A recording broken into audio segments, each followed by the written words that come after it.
নমস্কার, সবাই কেমন আছেন? আশা করছি সকলেই খুব ভালো আছেন। আজকে সকালে একটু তাড়াতাড়ি ঘুম ভেঙে গেছে, তাই ভাবলাম একবার ছাদে গিয়ে ওয়েদারটা কেমন একটু দেখে আসি, তাহলে একটু বাইরে হেঁটে আসবো।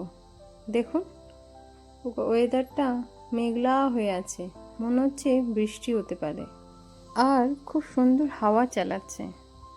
চলুন তাহলে একটু হেঁটে আসি, এখনও তো ছেলেকে তুলতে সময় আছে, তার আগে হেঁটে চলে আসব।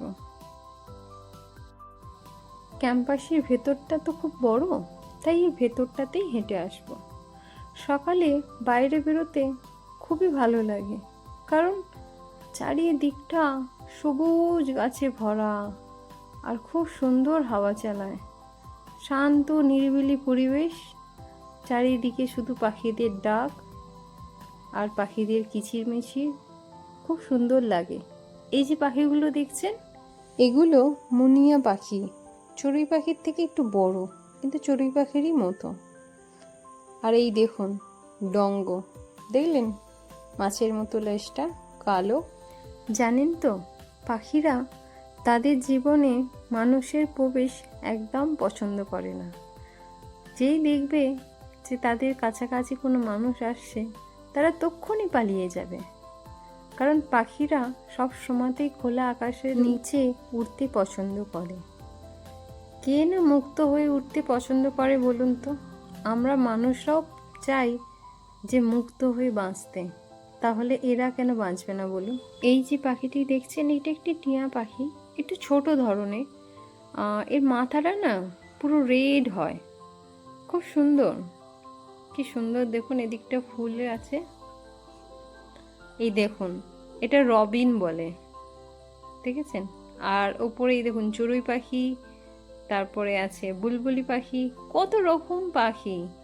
এই যে বুলবুলি পাখি দেখছেন, এই পাখির বাচ্চাগুলো আসলে যে ফুলগুলো দেখালাম ওইখানটাতে আছে, সেই কারণে এখানে যেহেতু আমি একটু দাঁড়িয়ে গেছি ছবি তুলবো বলে, তো ওই জন্য সব পাখিগুলো এসে গেছে। দেখুন সবাই ডাকছে একে একে। আজকের ওয়েদারটা মেঘলা হয়ে আছে তো, তাই ছবিগুলো একটু কালো হয়ে আসছে। চলুন আগের দিকে যাই। এই দেখুন এই পাখিটি দেখছেন, এটাও এক ধরনের রবিন, যেটা একটু আগেই দেখলাম ব্রাউন কালারের, এটাও এক ধরনের। দেখুন যেই ছবি তোলার জন্য একটু সামনে যাচ্ছে অমনি অমন পালিয়ে যাচ্ছে, কারণ পাখিরা সব সময়তেই উড়ে যেতে পছন্দ করে, তাদের সামনে গেলেই ভাবে আমাকে ধরতে আসছে। এই দেখুন, এগুলোকে তো আমরা ছাতারে পাখি বলি, তো এখানে এই পাখিও প্রচুর দেখতে পাওয়া যায়। এই দেখুন দুই কাঠবিড়ালিতে কিরম খেলছে দেখুন। আর এই দেখুন, এটা ওই ছাতারে পাখি দেখলেন না, তারই মতো, কিন্তু ছাতারে পাখি নয়, তারই এক ধরনের অন্য স্পেসিস এটা। আর এই দেখুন ওই যে রবিন দেখছিলাম, সেই রবিনই ব্ল্যাক অ্যান্ড হোয়াইটের। দেখুন দুজনে মিলে কিরম দূর থেকে খেলছে, কারণ দূর থেকে তুলছি, কারণ সামনে গেলেই উড়ে যাবে।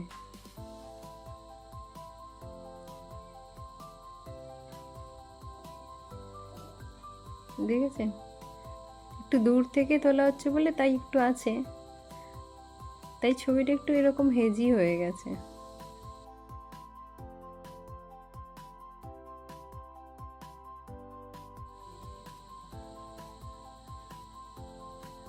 এদিকে দেখুন এই যে গাছগুলো দেখছেন, এখানেও না একটা হলুদ রঙের একটা পাখি আসে, খুব সুন্দর, নিম ফল খায়।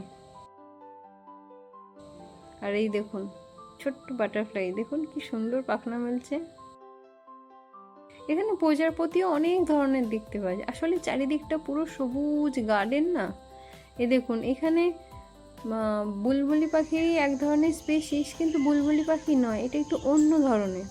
তো যেহেতু অন্য ধরনের পাখি এখানটায় এসছে, আর যারা এখানে থাকে তারা কিরকম একে উড়িয়ে দিচ্ছে, এই দেখুন উড়িয়ে দিচ্ছে, বসতেই দিচ্ছে না তারা। দেখেছেন, তাকে এই জায়গা থেকে চলে যেতে হচ্ছে। আর এই দেখুন কি সুন্দর প্রজাপতিটাকে, খুব সুন্দর লাগে।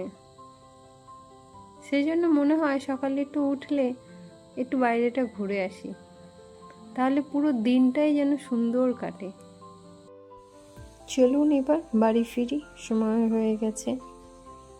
এই দেখুন, যাওয়ার পথে ভাবলাম এদিকটা একবার আসি। দেখেছেন যে গাছের টব আছে, তার মধ্যে বুলবুলি পাখি 4টি বাচ্চা দিয়েছে। কি সুন্দর না? চলুন, বাড়ি ফিরে দেখছি যে সিঁড়িতেই পাখিটা ঢুকে গেছে। আসলে সিঁড়িটা তো খোলা, তো ওখান দিয়ে ঢুকে তো যায়, কিন্তু এই উইন্ডোগুলো কাঁচের তো আর বেরোতে পারে না। তোর বাবা এই ধরেছে, এবার ছেড়ে দেবে।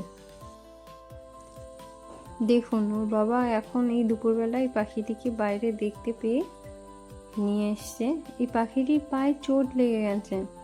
আসলে ওর বাবা তো পাখি খুব ভালোবাসে, তাই একে নিয়ে এসছে। একে ডাক্তার দেখানো হবে, একটু পাটা ঠিক হয়ে গেলে তারপর একে ছেড়ে দেওয়া হবে। এটি একটি বাচ্চা পাখি। দেখি তো আপনারা কারা কারা চিনতে পাচ্ছেন এই পাখির বাচ্চাটা? কি পাখি এটা? আপনারা যদি চিনতে পারেন তাহলে কমেন্টে অবশ্যই জানাবেন যে এটি কি পাখি। আজ এখানেই ভিডিওটা শেষ করছি। দেখা হবে আপনাদের সাথে পরের একটি নতুন ভিডিওটা কেমন লাগলো আমাকে কমেন্টে অবশ্যই জানাবেন। ভালো লাগলে একটা লাইক করে দেবেন।